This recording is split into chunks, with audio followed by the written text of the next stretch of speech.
So yun na mga idol, ang manok natin galing pa sa Bulacan, maagang dumating.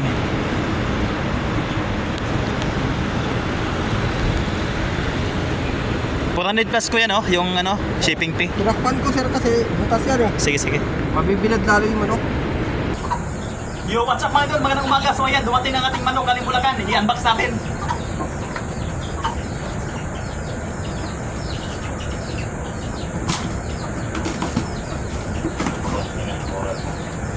Six months old mga idol. Tagaling.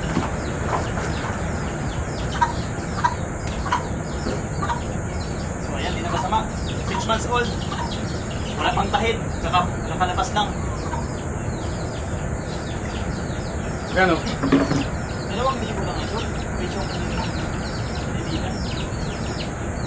Bata pa. Hindi pala ito lumalaban. Ano na yan, tay?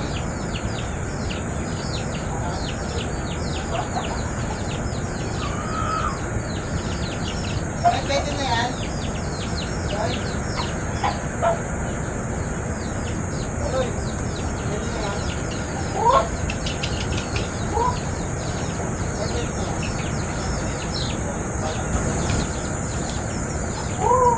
Ano, pagod ito.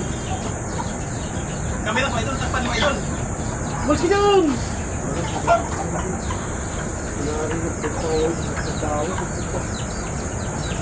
Pinirmin ako eh.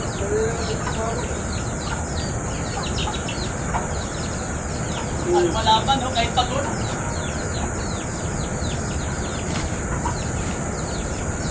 Sige, sige. Kawawa yung malaki yung idol.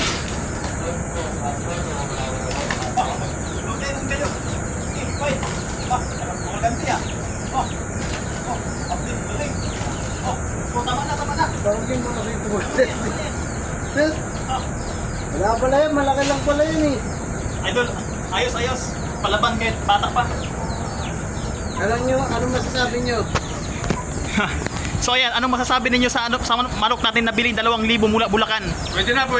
Presyong kaibigan mga idol, ang presyo niyan dapat 3,000. Pero mabait si seller, binigay lang 2,000 sa atin. O, ayan. Thank you idol, maraming salamat sa iyong panonood.